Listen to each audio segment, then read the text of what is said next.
पाकिस्तान जो है वो मोदी सरकार जैसी एक हुक्मरान ढूंढ रहा है, एक ऐसा पॉलिटिशियन ढूंढ रहा है जो उनका मुल्क चला सके, क्योंकि उसके सिवा अब उनके पास कोई चारा नहीं बचा। ना ही तो इतना दम उनके शहबाज शरीफ साहब में है और ना ही इमरान खान साहब में। भूख से बंदा मरता हुआ, नफरत मुझे नहीं समझ आती। भूख से मरते हुए लोगों को तो एक दूसरे को जिंदा बचाने की कोशिश करनी चाहिए। हम भूख से मर रहे हैं और हम ये हर दफा ये इजाद करके सोचते हैं हमने ऐसा मिसाइल बनाया जिससे इंडिया के हम 10 करोड़ लोगों को मारेंगे। हमेशा हिंदुस्तानी एक बात कहते हैं कि पाकिस्तानी जो है ना, पाकिस्तानियों के पास जंग के लिए ना दिमाग है, ना पैसा है, ना टेक्नोलॉजी है, सिर्फ एक जज्बात है। वो उसकी बेस पे कुछ कर लें तो कर लें। रमजान आने की खुशी में जिस भारत को हम दुश्मन मुल्क कहते हैं, बुरा भला कहते हैं, वो मुसलमानों के लिए रमजान बाजार लगाते हैं, चीजें सस्ती कर देते हैं, यहाँ तक कि बहुत सारी चीजें मुफ्त बांट देते हैं उनमें। दुनिया में पाकिस्तान और श्रीलंका के अलावा कोई ऐसा मुल्क नहीं है जो मांग के खा रहा हो। सब अपना छोटा से छोटा मुल्क भी है ना कमा के ही खा रहा है। इंडियन डायस्पोरा जो एनआरआईज हैं, जो खासतौर से लंदन में हैं और यूके के और मुख्तलिफ शहरों में हैं, ये इकट्ठा हुए और इन लोगों ने प्रोटेस्ट करा है। कश्मीरियों ने प्रॉपर वीडियोस बना के भेजी हैं, पंजाब के लोगों ने प्रॉपर वीडियोस बना के भेजी हैं कि अगर कोई बंदा ग्रेट है तो वो मोदी जी हैं। खालिस्तान मूवमेंट का 1 in a million चांस नहीं है कामयाब होने का। और ये अगर कनाडा में बैठ के या यूके में बैठ के इस किस्म के मुजाहरे करते रहें, इससे कोई फर्क नहीं पड़ता। ब्रिटिश हाई कमीशन है इधर लंदन में, इसके सामने सिख भाई बहन पहुंच गए और इन्होंने खूब ताबड़तोड़ प्रोटेस्ट कराया, बोला है कि गलत हुआ है और माफी मांगे, क्योंकि UK would not provide security और could not provide security to the Indian high commission in UK. Pakistan में उनका कल्चर, पाकिस्तानियों का कल्चर ही ऐसा है कि वो 8 लाख रुपए के जूते पहनकर भीख मांगने चले जाते हैं।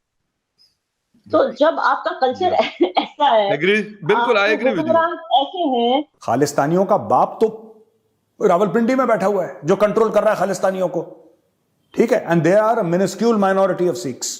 आप लोग आए, आपने समर्थन दिखाया, आपको एक बहुत बड़ा salute. Well done sir, well done ma'am, बहुत बढ़िया काम करा आप लोगों ने, शानदार। इंडियन डायस्पोरा जो एनआरआईज हैं, जो खासतौर से लंदन में हैं और यूके के और मुख्तलिफ शहरों में हैं, ये इकट्ठा हुए और इन लोगों ने प्रोटेस्ट करा है। इस प्रोटेस्ट के बारे में मैं आपको बताता हूं, ये प्रोटेस्ट क्यों हुआ और कहां हुआ है। इंडियन हाई कमीशन के सामने ये लोग इकट्ठा हुए और इन्होंने खालिस्तानियों के खिलाफ प्रोटेस्ट करा है और तिरंगे के साथ इन लोगों ने बोला है कि तिरंगे के साथ एक गलत काम हुआ है, नहीं होना चाहिए था। तो ये इंडियंस हैं जो कि यूके में इकट्ठा हुए हैं and registering a strong protest against pulling down of the tricolor flying atop the Indian High Commission in London. The Indian diaspora gathered outside the office demanding strict action in the incident. अच्छा, मैंने पहले भी आपको नाम बताया था कि London का जो मेयर है, जिसके साथ पुलिस बड़ी क्लोजली काम करती है, वो उसका नाम है सादिक खान और वो पाकिस्तानी है। देखिए सादिक खान साहब जो भी बोलें कि मैं ये कर दूंगा वो कर दूंगा, fact of the matter is why doesn't the mayor of London से कि ये इंडियन हाई कमीशन है और ये हमारी जिम्मेदारी है। This is sovereign Indian territory. वो लंदन में हो, वो अमेरिका में हो, राइट, वो कहीं पर भी हो दुनिया में, जो एम्बेसी होता है, हाई कमीशन होता है, कॉन्सुलेट होता है, वो उस मुल्क की जमीन होती है जिसका वो कॉन्सुलेट है। नई दिल्ली में जो यूएस का जो एम्बेसी है, यूनाइटेड स्टेट्स ऑफ अमेरिका का जो एम्बेसी है नई दिल्ली में, वो एक्चुअली वो एम्बेसी की जमीन अमेरिका की जमीन मानी जाएगी, वो भारत की जमीन नहीं मानी जाएगी। जो पाकिस्तान का यहां पे हाई कमीशन है, हाई कमीशन के अंदर की जमीन वो पाकिस्तान की सरजमीन मानी जाएगी, वो भारत की जमीन नहीं मानी जाएगी। उसी तरीके से भारत का हाई कमीशन इस्लामाबाद में, वो भारत की जमीन है, वो पाकिस्तान की जमीन नहीं है। इसी प्रकार से जो भारत की जमीन, जो हाई कमीशन है यूके में, लंदन में जो हमारा हाई कमीशन है, ब्रिटिश हाई कमीशन, वहां की जमीन भारत की है, घुस कैसे गए इसके अंदर? ये सवाल पूछ रहे हैं हमारे डायस्पोरा वाले। तो जितने भी वहां पे एनआरआईज हैं, आप किसी भी धर्म, किसी भी जाति के हों, आप लोग आए, आपने समर्थन दिखाया, आपको एक बहुत बड़ा salute. Well done sir, well done ma'am, बहुत बढ़िया काम करा आप लोगों ने, शानदार, सल्यूट। भारत में फिलहाल यह हुआ है कि सिख भाई बहन इकट्ठा हुए और उन्होंने बहुत जोर से एक एहतजाज करा है, एक प्रोटेस्ट करा है। और इन्होंने जो प्रोटेस्ट करा है, दे हैव यूके के हाई कमीशन के सामने इन्होंने प्रोटेस्ट करा है। जो ब्रिटिश हाई कमीशन है इधर लंदन में, इसके सामने सिख भाई बहन पहुंच गए और इन्होंने खूब ताबड़तोड़ प्रोटेस्ट कराया, बोला है कि गलत हुआ है और माफी मांगे, क्योंकि UK would not provide security और could not provide security to the Indian high commission in UK. तो हमारे यहां पे भारत में एक तो वहां पे प्रोटेस्ट चल रहा है, इंडियन हाई कमीशन के सामने प्रोटेस्ट का वो समर्थन चल रहा है और यहां पे प्रोटेस्ट चल रहा है। मैं हमारे जो सिख भाई बहन है, मैं उनको एक और बात कहना चाहता हूं, अगर आप मेरी बात समझें तो।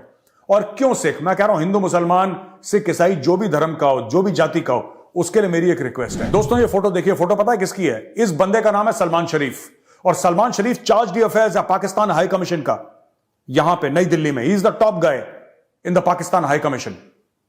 हम लोग यूके के हाई कमीशन के सामने तो प्रोटेस्ट कर रहे हैं, लेकिन ये बीज किसने बोया है?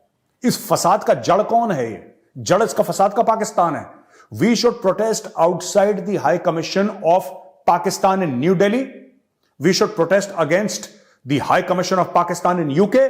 We should protest against the high commission of Pakistan in Australia and the embassy in the United States of America. हर जगह, क्योंकि फसाद की जड़ मैं आपको बताता हूं, कई बार मैं कह चुका हूं, ये मेरा पुराना डायलॉग हो चुका है, घिसा पिटा दोस्तों, कि जादूगर की जान तोते में है।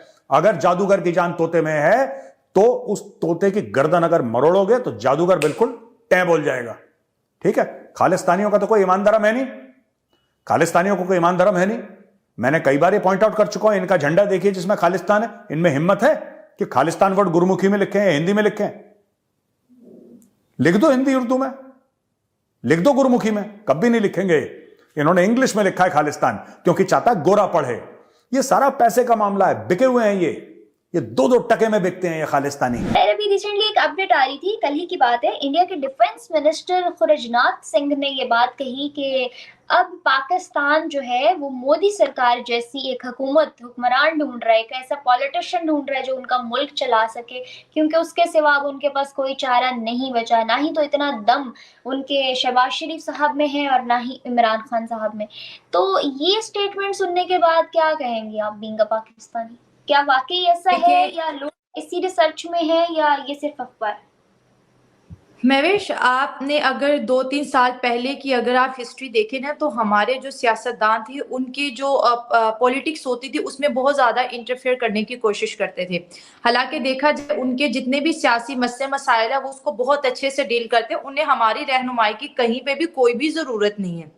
अब जब हम पे वक्त आया, अब वो वहां से टिप्पणियां कर रहे हैं कि पाकिस्तान को मोदी जी चाहिए। और क्यों चाहिए? क्योंकि हमने प्रॉपर वीडियोस बना के उन्हें भेजी हैं, कश्मीरियों ने प्रॉपर वीडियोस बना के भेजी हैं, पंजाब के लोगों ने प्रॉपर वीडियोस बना के भेजी हैं कि अगर कोई बंदा ग्रेट है तो वो मोदी जी हैं। और ये देखिए उनको इस चीज का बहुत फायदा हो रहा है, इंडिया में भी उनको एक चीज मिल गई है कि देखिए हमारे जो पीएम है वो इतने ज्यादा अच्छे और उनका काम इतना आला, नो डाउट बहुत आला है, पाकिस्तानी डिमांड कर रहे हैं। तो ये लोग जो सुनते हैं पाकिस्तान से मोदी जी की जितनी पॉपुलैरिटी है, पाकिस्तानी जितना उनको पसंद करने लग गए हैं, तो हमें तो दोनों में वो क्वालिटीज नजर नहीं आती। इमरान खान सादिक और अमीन थे, नहीं रहे, करप्शन के केसेस उन पे है, तोशा खाना के केसेस उन पे है, और भी उनकी जो बीवी से वो आपको पता है वो डायमंड के वो जो सारे किस्से बाहर निकल रहे हैं।